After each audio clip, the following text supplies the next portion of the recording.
Beetroot మనకు దొరికే వెజిటేబుల్స్లో ఒక మంచి రూట్. దీనికి ఎన్నో న్యూట్రిషియస్ వాల్యూస్ ఉన్నాయి. బ్లడ్ ప్రెషర్ని తగ్గిస్తుంది, స్టామినాని పెంచుతుంది, ఇన్ఫ్లేమ్ కాకుండా అంటే వాపులు రాకుండా కాపాడుతుంది, తర్వాత ఇమ్యూన్ సిస్టమ్ని కూడా పెంచుతుంది. దీంట్లో ఉండే folate, manganese, potassium, vitamin C, fibre మన బాడీకి ఎంతో హెల్ప్ చేస్తాయి. అలాంటి ఈ బీట్రూట్ని మన రెగ్యులర్ డైట్లో యాడ్ చేసుకోవడము చాలా ఇంపార్టెంట్. యూస్ చేసే కొన్ని రెసిపీస్ మనం ముందు చూద్దాము. ఈరోజైతే నేను బీట్రూట్ రసం చూపిస్తున్నాను సింపుల్గా, అదేంటో చూసేద్దాం. హాయ్ అండి, వెల్కమ్ టు ప్రతిరోజు. ఎలా ఉన్నారు మీరంతా? నేను బాగున్నానండి, మీరందరు బాగున్నారని ఆశిస్తున్నాను. సో ఈరోజైతే మనము బీట్రూట్ రసం రెసిపీ చూద్దామండి. నేను నిన్న చేశాను రసము, అందుకని చెప్పి నేను అది రికార్డ్ చేసి చూపిస్తున్నాను. సరే, డైరెక్ట్గా మనము రెసిపీలోకి వెళ్ళిపోదాం. సో ముందైతే నేను ఆయిల్ వేసుకుంటున్నానండి. మళ్ళీ అగైన్ పీనట్ ఆయిల్ యూజ్ చేస్తున్నా. ఎక్కువ ఆయిల్ అవసరం లేదు కదా సాంబార్కి, రసంకి. ఆవాలు, జీలకర్ర, chillies, tomato and beetroot.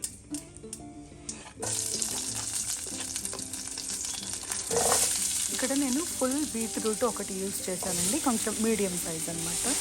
2 tomatoes use చేశానండి, మీడియం సైజు, అండ్ 2 చిల్లీస్ కూడా యూజ్ చేశాను. సరిపోయేంత సాల్ట్ వేసుకోండి. కొంచెం కారం పొడి కూడా వేస్తున్నాం అండ్ పసుపు.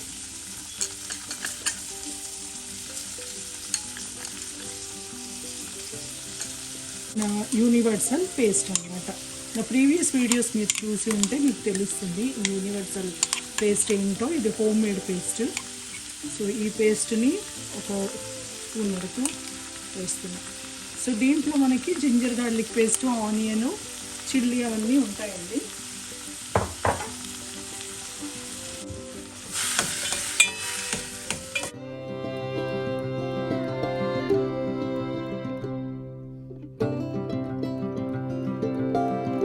చూస్తున్నారు కదండి, అది ఆల్మోస్ట్ కొంచెం ఉడికిందనమాట.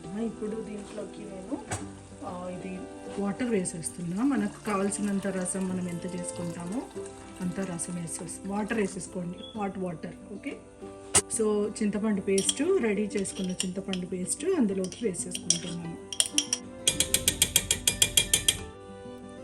రసం పౌడర్ వేస్తున్నాను. ఇది కొన్న రసం పౌడరే, మీరు ఇంట్లో చేసుకుంటే బెటర్. నేనైతే ఈసారి కొనింది ఉన్నది, అదే నేను యూజ్ చేస్తున్నాను. చింతపండు అంతా కలుస్తుంది కదండి, పులుపు వచ్చేస్తుంది. సో దీంట్లోకి ఇప్పుడు మళ్ళీ మీరు సాల్ట్ ఏమన్నా అవసరం అవుతుందో చూసుకొని ఒకసారి చూస్తాను నేను. సాల్ట్, కారము ఏది కావాలంటే అది ఈ టైంలో అడ్జస్ట్ చేసుకోవడమే. ఇంకొక ఓకే.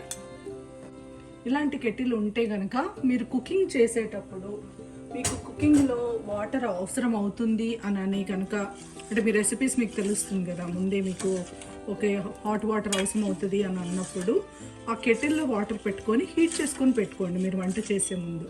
అప్పుడు ఏమవుతుంది అంటే చాలా త్వరగా మనకి హాట్ వాటర్ మనం యూజ్ చేసామనుకోండి, త్వరగా కుకింగ్ అయిపోతుంది అనమాట. సో ఇప్పుడు ఏంటంటే ఇక్కడ కొంచెం సేపు మనకు ఇవి బీట్రూట్ ఉడికాయా ఒకసారి చూసేసి, ఇంకా ఉడకలేనండి, కొంచెం ఉడకాలి. సో నేను బీట్రూట్ ఉడికే వరకు ఉంచేసి ఆఫ్ చేసేసి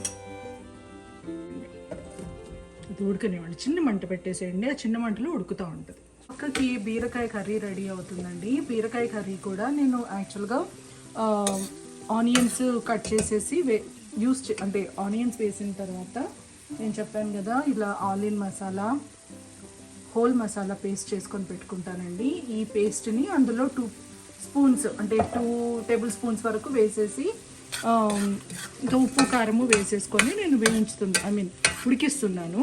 సో దీంట్లోకి నేను వేసే మసాలాలు ఏంటంటే, మనం ఎప్పుడు కానీ మన కర్రీస్కి ఉత్త కర్రీసే కాకుండా దానికి మంచిగా ఇంకా ఫ్లేవర్ఫుల్గా ఉండాలి అండ్ ఇంకా కొంచెం దాని టేస్ట్ ఎన్హాన్స్ అవ్వాలి అని అనుకుంటే కనుక మనము కొబ్బరి పొడి కానీ, క్యాష్యూ పౌడర్ కానీ, నువ్వుల పొడి కానీ, పల్లి పొడి కానీ వేసుకుంటే బాగుంటుందండి.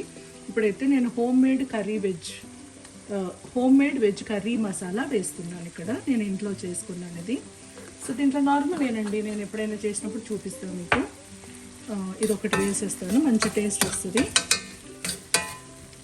పచ్చి కొబ్బరి అండి, పచ్చి కొబ్బరి మాకు ఇక్కడ ఫ్రోజన్ సెక్షన్లో దొరుకుతుంది. సో అది నేను ఇలా వేసేస్తున్నాను. సో దీనివల్ల ఏమవుతుందంటే మనకు కొన్ని న్యూట్రియంట్స్ ఎక్కువ వెళ్తున్నాయి కదా, కొబ్బరి కూడా మనకు కర్రీతో పాటు కొబ్బరి కూడా వెళ్తుంది అండ్ టేస్ట్ కూడా బాగుంటుంది అనమాట. సో నేను నెక్స్ట్ ఇంకా త్వరలో నాకు అన్ని మసాలాలు అన్నీ అయిపోవచ్చాయి. సో నేను అవన్నీ ఒకరోజు చేసుకునేటప్పుడు అన్నీ నేను మీకు చూపిస్తాను, ఏమేం చేసుకుంటాను, ఎలా యూజ్ చేస్తాను అనేసి. ఒకసారి ఇదంతా పెట్టేసుకున్నామంటే ఇంకా అలా అడ్జస్ట్ చేసుకొని మూత పెట్టేసుకున్నామంటే ఇక్కడ రసం అవుతుంది, అక్కడ కర్రీ అవుతుంది, రెండు అయిపోతాయి. చాలా త్వరగా అయిపోతుందండి కుకింగ్ ఇలా పేస్టులు కనుక యూజ్ చేస్తే. బీట్రూట్ ముక్కలు బాగా ఉడికి మంచి టేస్ట్ వస్తుంది. క్యారెట్ కంటే కూడా బీట్రూట్ రసం బాగుంటుందండి. క్యారెట్లో మనం ఎప్పుడైతే కొంచెం స్వీట్ టేస్ట్ అనేది ఉంటుందన్నమాట, బీట్రూట్లో కూడా ఉంటుంది. కానీ బీట్రూట్ ఏంటంటే ఎప్పుడైతే పులుసులో ఉడికిస్తామో ఆ పులుపుని అబ్జర్వ్ చేసుకొని ఆ పుల్లగా మంచిగా వస్తుందన్నమాట. సో ముక్కలు ఉడికే వరకు ఉంచడం ఇంపార్టెంట్, అది పాయింట్. అండ్ ఇక్కడ బీరకాయ కర్రీ రెడీ అయిపోయింది. సో అండ్ ఇక్కడ రైస్ రెడీ అయిపోయింది. సో చూసారు కదండి, ఇది బీట్రూట్ రసము. ఈ రసాన్ని మనము రైస్లో వేసుకొని తింటే చాలా బాగుంటుంది. లేదు మీరు సూప్ లాగా కూడా తాగొచ్చు, ఏ విధంగానైనా మంచిది. తప్పకుండా ట్రై చేయండి. ఈ వీడియో మీకు నచ్చిందని అనుకుంటున్నాను. మరొక మంచి వీడియోతో మళ్ళీ కలుద్దాము. అప్పటి వరకు ప్రతిరోజును చూస్తూనే ఉండండి. బాయ్.